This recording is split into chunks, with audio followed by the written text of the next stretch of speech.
عمران خان صاحب کی بیماری سے بڑھ کر جو نیوز پورے پاکستانی میڈیا میں گونج رہی ہے، رانا ثناء اللہ صاحب نے کچھ دن پہلے کہا کہ عمران خان کو 2 دفعہ ڈیل کی آفر ہوئی لیکن وہ نہیں مانے۔ اس کے اوپر جو ہے وہ بڑا طوفان برپا ہو گیا۔ آج فیصل واؤڈا صاحب نے رانا صاحب بہت شکریہ اپنے قیمتی وقت کا۔ آپ کے دوست فیصل واؤڈا صاحب نے ٹویٹ کیا رانا صاحب، وہ کہہ رہے ہیں کہ میرے دوست رانا ثناء اللہ صاحب پہلے تو بتائیں کب کہاں اور کیسے وہ ڈیل جس کا صرف یہ ڈیل ایسی ہے جو آپ لوگوں کے تصورات میں ہے۔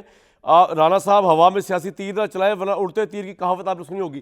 سر انہوں نے تو اڑا کے رکھ دیا اس خبر کو، آپ کیا کہیں گے واڈا صاحب کی اس ٹویٹ پہ؟ نہیں، اس میں یہ خبر جو اس طرح سے پھیلائی گئی ہے کہ 2 دفعہ ان کو ڈیل کی آفر ہوئی اور انہوں نے انکار کر دیا، یہ بالکل غلط۔ اچھا، ان کو 2 دفعہ جو ہے وہ ڈیل کی آفر نہیں ہوئی۔ ہاں، ان کو 3 دفعہ مذاکرات کی، نیگوشیشن کی جو ہے وہ بالکل آفر ہوئی ہے پی ٹی آئی کو، اور وزیر اعظم نے آن دی فلور آف دی ہاؤس کی ہے، اور اس کے اوپر جو ہے وہ آمادہ نہیں ہوئے۔ اور یہ جو انہوں نے ان کو دیا ہے اختیار محمود خان اچکزئی صاحب کو جی کہ جی آپ مذاکرات کر سکتے ہیں، یہ بھی بالکل بے معنی ہے اور کوئی اختیار نہیں ہے ان کو۔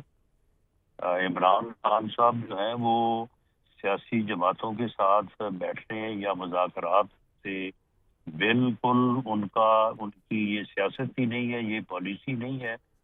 وہ اسٹریٹ موومنٹ اور اسٹریٹ ایجیٹیشن کے لیے جو کوشاں رہے ہیں 8 فروری تک، تو 8 فروری کو تو ابھی گزرے 1 ہفتہ نہیں ہوا، تو ڈیل انہوں نے کون سی کرنی؟ تو رانا صاحب آپ کہہ رہے ہیں بیہائنڈ دا سین گنڈا پور صاحب وغیرہ کے ذریعے کوئی ایسی ڈیل آفر نہیں ہوئی یا مذاکرات نہیں ہوئے عمران خان کے ساتھ؟ نہیں، کوئی ڈیل آفر نہیں ہوئی تھی۔ ان کو یہ کہا گیا تھا کہ آپ، اور اس بارے میں اس کی وضاحت موجود ہے، علی بن گنڈا پور صاحب بھی بتا سکتے ہیں۔ ان کو یہ کہا گیا تھا کہ آپ ڈی چوک نہ آئیں، ڈی چوک آنے کے کنسیکوینسز ٹھیک نہیں ہوں گے، آپ سنجیدگی سے آگے بیٹھیں اور وہاں پہ بیٹھ کے جو ہے وہ آپ جو بھی آپ کی ایشوز ہیں ان کے اوپر بات ہو سکتی ہے۔ سر آپ نے کہا تھا کہ کوئی امریکی ڈیل، ڈاکٹرز بھی آئے تھے اور وہ بھی ڈیل لے کر آئے تھے، اس خبر میں جواب فرما رہے تھے، تو وہ کیا معاملہ تھا امریکی ڈاکٹرز والا؟ عمران خان نہیں مانے؟ دیکھیں اس میں جو لوگ کچھ یعنی باہر سے آئے تھے، انہوں نے بھی ان کو یہی کہا تھا کہ آپ 9 مئی کے واقعات کے اوپر صدقے دل سے معافی مانگیں، اچھا، اور شاید 1 دفعہ D G I S P R نے بھی کہا تھا کہ اس سلسلے میں آپ بات کرنا چاہتے ہیں تو پہلے صدقے دل سے جو ہے وہ معافی مانگیں۔ تو عمران نے لیکن کیا کہا جہاں آگے سے؟ تک یعنی وہ بات آگے نہیں چل سکی، اچھا رانا وہ صاحب، 2 بات سوال بس آپ آگے سے چلی۔ مزید۔ آپ نے یہ بھی کہا کہ عمران خان نے ایسا مطالبات پیش کیے جو قابل قبول نہیں تھے، تو ان کی طرف سے کیا مطالبہ عمران کی طرف سے آیا تھا ان سارے اس میں بات چیت پہ؟ ان کی طرف سے مطالبہ، جو ایک مذاکراتی کمیٹی بنی تھی نا، آپ کے جی علم میں جی ہوگا، ان کے ہمارے ساتھ مذاکرات بھی ہوئے جی تھے، تو ان کے مطالبات یہی تھے کہ اس کا جو ہے وہ یعنی آپ مختصراً یہ کہہ سکتے ہیں کہ آپ میری جگہ پہ آگے بیٹھ جائیں اور مجھے جہاں پہ آپ بیٹھے آپ بٹھا دیں۔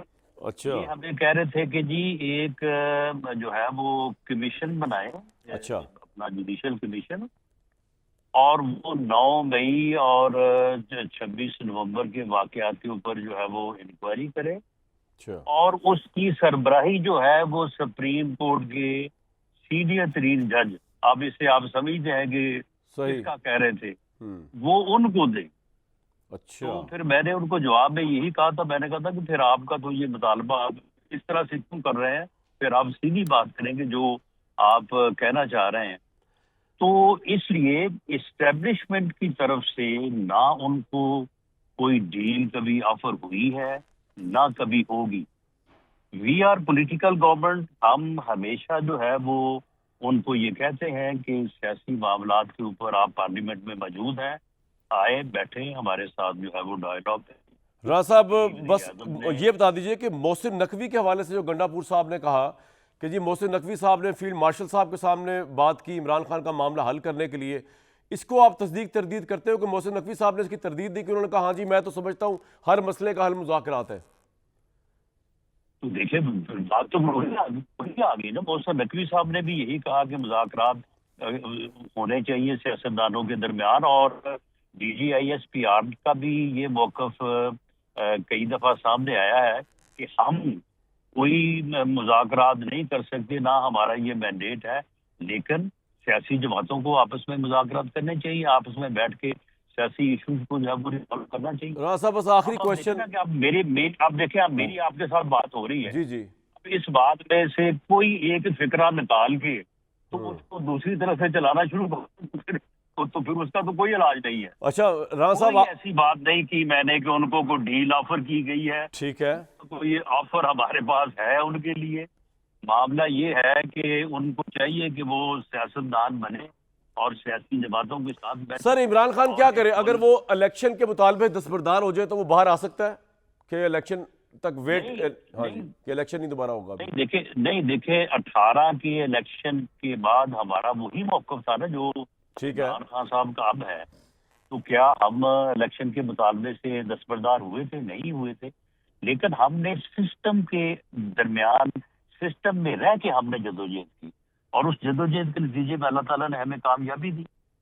یہ سسٹم کا حصہ ہے, پارلیمنٹ میں موجود ہے, قائد حزب اختلاف ہے قومی اسمبلی میں, قائد حزب اختلاف ہے نیشنل اسمبلی میں, وہاں پہ ان کی پریزنس ہے.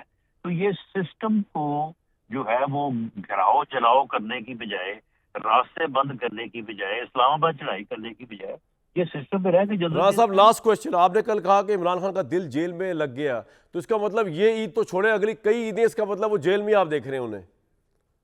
اب آپ دیکھیں نا, بلکہ آپ نے تو کہا دل نہیں لگا, دل نہیں لگتا, سوری. تو آپ چاہتے ہیں کہ وہ کئی عیدیں جیل میں گزارے, حالانکہ وہ چاہتے ہیں اس عید سے پہلے باہر آ جائے. پٹ اٹ دس وے. نہیں دیکھیں, ان کا جیل میں ہونا جو ہے وہ ایک یعنی پروسیکیوشن اور عدالتی فیصلے کے پیش نظر ہے. ٹھیک ہے, کسی حکومت کو, کسی اتھارٹی کو کوئی اختیار نہیں ہے, باہر انہوں نے اس وقت ہی آنا ہے جب عدالت نے یا اسے بری کرنا ہے یا اس کی ضمانت قبول کرنی ہے. ٹھیک ٹھیک ٹھیک.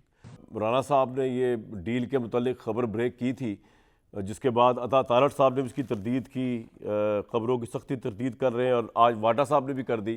اس سے زیادہ سنجیدگی سے آج رانا صاحب نے جو ہے وہ کہا ہے کہ وہ جو بات تھی وہ ویسے نہیں تھی جیسے وہ بتانا چاہ رہے تھے. تو رانا صاحب ہمارے ساتھ موجود تھے,